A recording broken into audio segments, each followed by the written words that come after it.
चलो अब हम अपना नेक्स्ट टॉपिक को स्टार्ट करते हैं। ब्लैक बॉक्स टेस्टिंग के टेक्निक्स के बारे में हम जानने को मिल रहा था। थ्योरेटिकल में बता चुका हूँ कि ब्लैक बॉक्स टेस्टिंग होता क्या है, उनकी टाइप्स के बारे में ब्रीफ एक डायग्राम के फॉर्म में हमने बनाया था पिछली वीडियो के अंदर। अगर आपने वो नहीं देखी है तो आपको लिंक आपको डिस्क्रिप्शन के अंदर या फिर आई बटन के अंदर दिख जाएगा, उनको जाके देख लीजिएगा। ब्लैक बॉक्स टेस्टिंग क्या होता है उसके मैंने कंप्लीट इन्फॉर्मेशन आपको प्रोवाइड करी है। अब हम उसका पहले टेक्निक देखने को मिलेंगे इक्विवेलेंस पार्टीशनिंग के बारे में। तो इक्विवेलेंस पार्टीशनिंग नाम से पता चल रहा है, इक्वल वैलेंस पार्टीशनिंग मतलब हम क्या करते हैं, जो वेरियस इनपुट्स हम देने वाले हैं उसको अलग अलग एक इक्विवेलेंस क्लासेस के अंदर पार्टीशन करते, डिवाइड कर देते हैं, कैटेगरीज बना लेते हैं। तो इसलिए मैंने यहाँ पे हाईलाइट भी किया हुआ है कि हम क्या करते हैं, इसमें ये एक ऐसा मेथड है जिसके अंदर डिवाइड करते हैं इनपुट, वेरियस इनपुट के जो प्रोग्राम के अंदर जाने वाले हैं इनटू कैटेगरीज, कैटेगरीज के अंदर of data for deriving test cases, ताकि टेस्ट केसेस हम डिराइव कर सके। अब देखो दो तरीके के इनपुट्स हम इसके अंदर दे सकते हैं, एक होता है वैलिड, एक होता है इनवैलिड। वैलिड इनपुट वो होती है कि ऐसी लीगल रेंज जो उसको एक्सेप्टेबल हो। जैसे फॉर एग्जांपल आप एटीएम से 0 रुपए से 500 रुपए तक आप विड्रॉ कर सकते हो। फॉर एग्जांपल ये इसकी लिमिट सेट कर दी, तो उसकी जो वैलिड वैल्यू क्या कहलाएगी, 0 से 500 वाली वो वैलिड वैल्यू है कि उसके अलावा माइनस में या 501 ये सब उसकी इनवैलिड वैल्यू कहलाएगी। तो उसको अच्छी तरह एग्जांपल्स के थ्रू 4-5 एग्जांपल्स हैं उनको मैं आपको एक्सप्लेन करूंगा, उसमें से आपको बताऊंगा ऑप्शन में से कौन सा वैलिड है कौन सा इनवैलिड है। क्वेश्चन को हम ब्रीफली एक्सप्लेन भी करेंगे इसी के अंदर ही। तो वो एग्जांपल के थ्रू में ये तो था बेसिक, वैलिड क्या होता है, इनवैलिड क्या होता है। एजम्पशन जिसके अंदर हम क्या प्रिस्क्राइब कर चलते हैं इक्विवेलेंस पार्टीशनिंग के अंदर की, अगर एक वैल्यू किसी भी वैलिड रेंज के अंदर अगर वो चीज सही चल रही है तो उसके जितने भी एसोसिएटेड ग्रुप की वैल्यूज हैं, जैसे मैंने 0 से 500 की एक वैलिड वैल्यू ले ली और इसके अंदर कुछ नेगेटिव और जैसे मान लो 501 ये इसकी इनवैलिड वैल्यूज ले ली। जब मैं अगर मान लो मैं इसमें से -1 सेलेक्ट करूंगा इनवैलिड वैल्यू के, तो ये उस ग्रुप के लिए भी वर्क करेगा, और अगर मान लो मैं 0 या इसमें से कोई भी एक वैल्यू उठाऊंगा तो वो उसके लिए भी वर्क करेगा। तो एक वैल्यू एक इंडिविजुअल रेंज के लिए वो वर्क करनी चाहिए पूरे ग्रुप के एसोसिएटेड। तो ये पहला एजम्पशन हम मान के चलते हैं। दूसरा, हम वैलिड और इनवैलिड से ना लेके हम क्या करते हैं, एक एक पार्टीशन से एक एक वैल्यू ले लेते हैं। एक वैलिड वैल्यू ले ली, एक इनवैलिड वैल्यू की, वो आपको मिला के टेस्ट केसेस बन गया। तो ऐसे भी हम इसके अंदर करते हैं एजम्पशन के अंदर। स्टेप्स कौन से, अब इससे पता क्या लगा हमको, स्टेप्स क्या हम फॉलो करेंगे टेस्टिंग लिखने के लिए। पहला कि इक्विवेलेंस क्लास डिवाइड करेंगे, जो भी आपका वेरियस इनपुट होता है वो डिवाइड करने के बाद उस क्लास से बेसिस पे हम टेस्ट केसेस लिखेंगे, write test case for the each classes. तो ये तो था बेसिकली। अब इसके एग्जांपल्स की तरह हम 4-5 एग्जांपल्स के थ्रू समझते हैं कि कैसे हम इक्विवेलेंस पार्टीशनिंग को डिवाइड करते हैं वैलिड और इनवैलिड वैल्यूज के थ्रू। ये आपको एक क्वेश्चन दिख रहा होगा, इसके ये 4 ऑप्शंस है, आप में से इनका करेक्ट आंसर बताना है।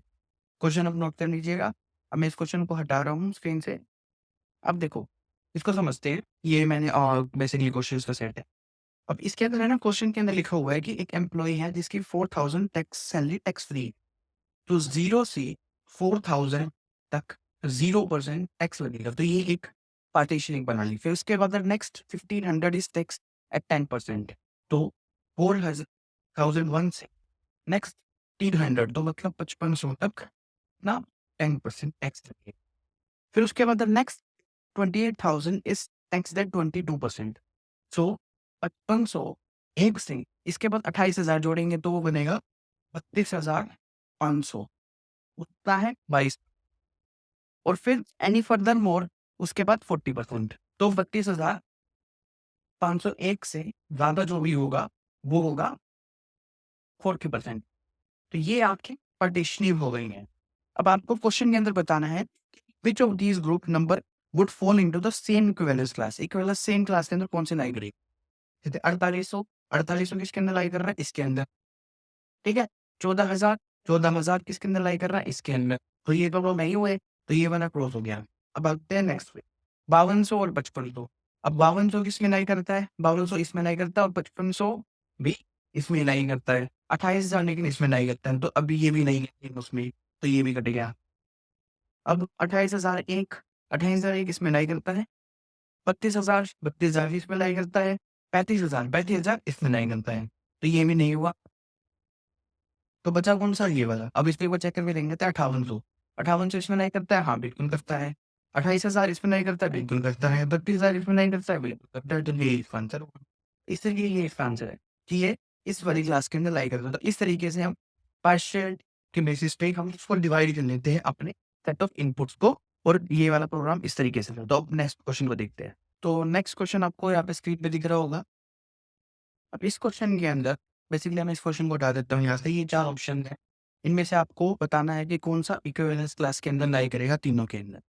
वैलिड इक्विवेलेंस क्लास के अंदर, ध्यान रखें। इनवैलिड वाला नहीं, वैलिड बताना है हमको। Question only valid equivalence class लिखा हुआ है।